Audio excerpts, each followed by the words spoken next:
So my name is Mark Lynn, and I'm here with my colleague Lorraine Boren from DCU. Relatively unique in the stream of projects that's been funded this time, insofar as this was totally DCU in this respect. The last time we spoke, this was our starting slide, and it mapped it out with the gamification slant to it. It's a little bit corny, but we decided to play on it anyway, about developing staff and moving staff up a level every time and so on, and designing a suite of training and workshops and so on. But we stood here in front of you, and after, I think it was around about June time, after a delay in starting, we were saying, yeah, we're going to do this, or we said we're going to do this, but we haven't done it yet, but trust us. I'm absolutely delighted to say that all of our targets have now been met. I will say our January targets probably came in around about April, but by now, literally as in from yesterday, we are up to date on all the targets that we specified. Room for improvement on two in particular that we're hindered with. One, I would say we'd specified we would start a benchmarking exercise with the professional body. We have done that, but that's now sort of kind of out of our control at the moment. That's with them, but we can only propose it, I think, is the fair suggestion. And the second bit that I would like more traction on that we haven't had as yet is the engagement with the portfolios for staff. But we're getting there, but just slower than I would like. But as I say, we've met all of the targets, and thank you for your patience with that when we stood up. It was slight. I think it was Philip was our review, and it was a little bit daunting saying we haven't really got that far yet, but we have now, which is great. What I'm going to do is I'm going to fly through the slides because the bits that I think will really come out will be in the Q&A, but specifically in Lorraine's part where we'll be talking about the evidence of the impact that we're actually making. We're going to talk about the outputs that we will have. Lorraine will talk about the focus groups. I then will be brought back up for the online resources and the communication side. And if we have time, and as I say, it may possibly come out within the Q&A, we're going to show our poster child, right? Our one of the case studies we have with one of Lorraine's colleagues, actually, who's turned out incredibly useful. Or useful is the wrong term. Scratch that. Incredibly engaging with the conference. So, in terms of the workshops and the focus groups, our biggest we ran a suite of workshops since the project started, but our biggest hit essentially was our winter work school. We had 5 days of intensive workshops with our staff. One of the big challenges we had was actually, and we'd spoken about this was part of the Q&A the last time, was actually getting the time to get the staff to come along. And we'd missed key parts. Because we started late, we missed key breaks within the semester and the teaching time. But the January break was brilliant. And we had people from all over the country attended, which was, in terms of impact, was great. We had partner institutions arrived on a Monday. And then we had DCU specific workshops on the Tuesday, Wednesday, Thursday and Friday. We do have a video of a presentation that Rebecca gave about her project and what she actually came and spoke to us about. And actually, in terms of sustainability as well, we've agreed to keep in contact with Rebecca, and she's very interested to see about establishing some collaboration going forward in terms of teaching, but also in research. The focus groups I'll really hand over to Lorraine to expand on, because she was directly involved in both staff and the students. Great. And just before we talk a little bit about the focus groups, the aims of the focus groups with our students and with our staff were to ultimately develop a suite of workshops. So the winter workshops, so in January were the beginning, so those are the introductory. So this summer we'll be doing our advanced. And before we developed these workshops, we want to engage with our parties. So with our students, we wanted to hear, so what are your concerns and expectations about gamification? So, you know, we are offering this training to our lecturers. Can you let us know, what are your thoughts on it? How do you think it will impact you?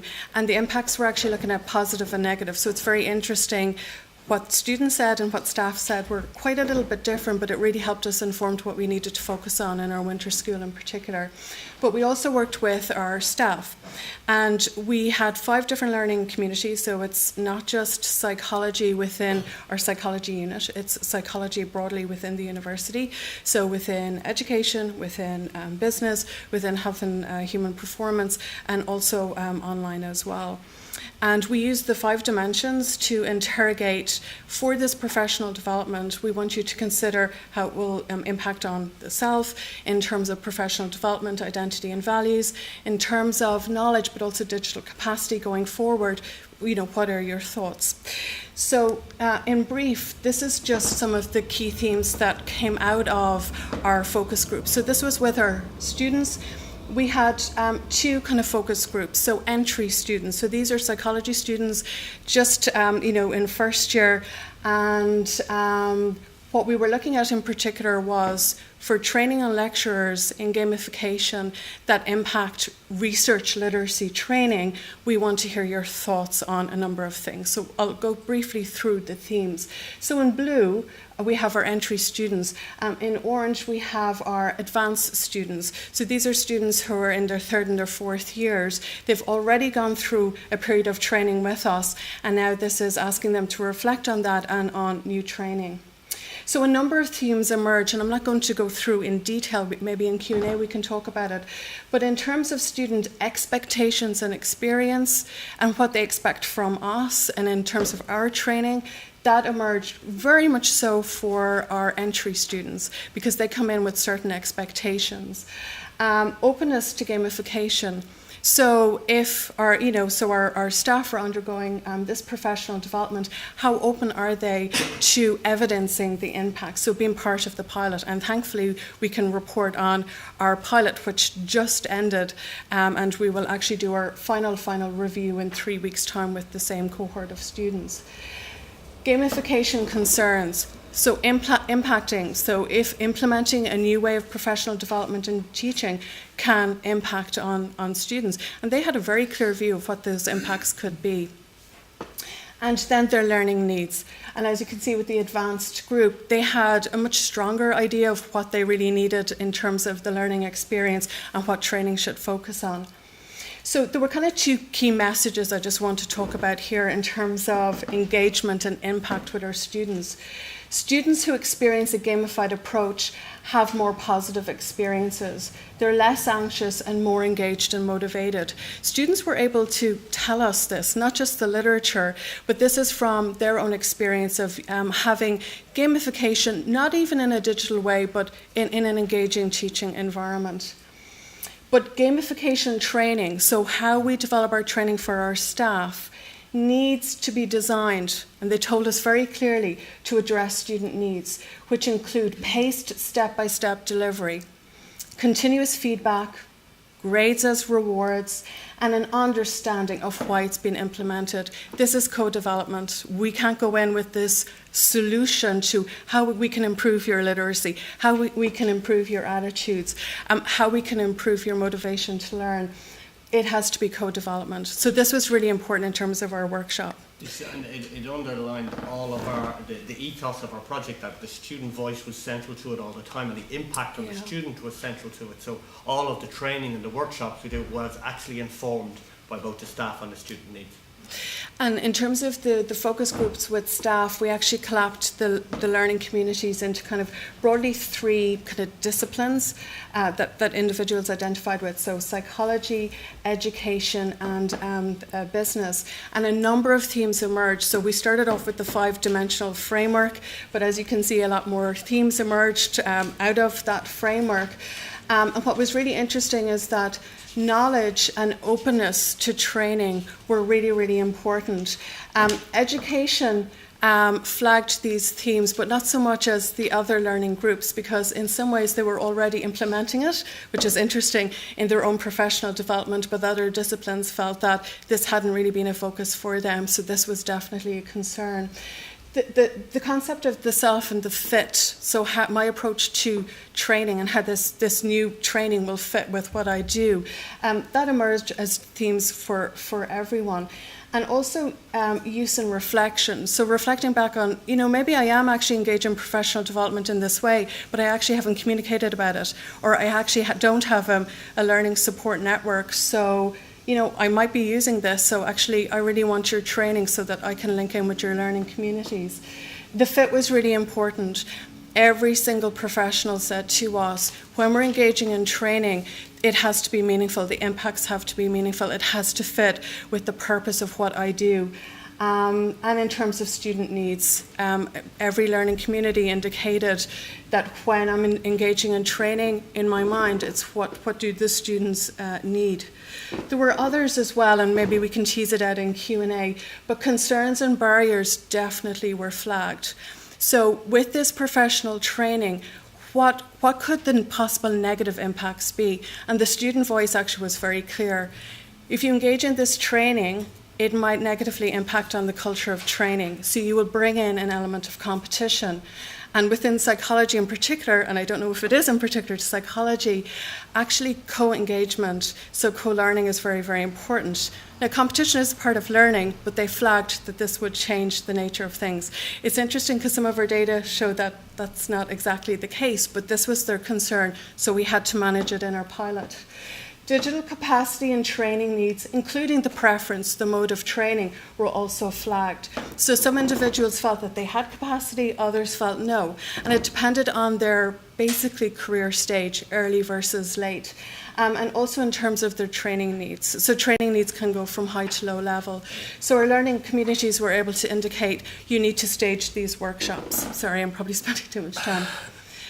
So in terms of our outputs, what I wanted to showcase was our online resources. So we promised, or we set aside that we would have a plethora of online resources.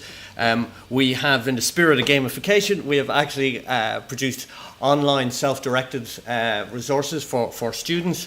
We have redeveloped a staff page for it. We've had a project, and this is what was great about the DSTEP and the International Forum funding. We had little bits of projects that were waiting in the background for ages, and this focused them mind. This got us to actually finish them off. We made a 3 Moodle framework. So 3 is a teaching enhancement framework that was developed by Napier in the UK, and we made a Moodle version of that and actually launched that at the Moodle Moot yesterday, as recently as yesterday. We have started to collect and recognise case studies of people that are actually involved in already doing this, and then we've also made, and so that suite of case studies will be available for the entire sector. Afterwards, everything will be released under Creative Commons. And technically, we developed a plugin for Moodle, which will be again available to the community, because part of our research was we didn't want to have like a league table which is isolating individuals. So it was much better when brought in under groups and games. So the outputs that came out of this are very much available for the entire sector. And as I said, we have, last count, I think we're up to about 300 different learning resources and items that we've created, and FAQs and different bits and pieces. So we're flying through those. In terms of communication, we launched the project at our Teaching and Learning Day officially in September, even though we'd been working around in the background. We had one CPD event, which Lorraine will talk briefly to now in a second. We have, within DCU, we have teaching and learning advisory groups, which is for the entire university. So we've had 2 meetings there where we've had slots to present specifically on the DSTEP. We've had 5 faculty teaching and learning posts meetings, and we've had 10 blog posts that have been published. But the biggest hit really for us was the CPD event. Yeah. And this CPD event, this was a primer workshop, so we didn't have all our data from all our focus groups yet. So this was a primer and introductory. And part of the engagement was, so this is an annual meeting with psychologists. So it was not only to kind of give the introductory, the primers on gamification and training, but also to seek feedback from members in terms of how we go about that, how we'd evidence it, and kind of the impacts they think it might have on their professional development. And this is outside of teaching. This was to do with professional training and research as well. So it was well received, and our aim is that for the next annual meeting we will be able to present on our data as well as do our more advanced workshop. And it was done in conjunction with the chair of the Division of Academic Researchers and Teachers. So this is how we're engaging with our professional body as well. In terms of our pilot study, just very quickly, so we designed our winter school in terms of the key dimensions we needed to focus on. Dr. Louise Hopper is one of our team who engaged in the pilot. So she underwent training, as did our many learning communities, and we developed so a training program for her. Content in terms of learning content and paced delivery over a number of weeks on an entry level, so first year module. So it was bespoke staff training, support with developing learning content, and support with evidencing impact of training. So we have different levels of evidence with the students. So we have qualitative, so it's reflective evidence, which I'll present on today. We also have objective, so we had ethical approval.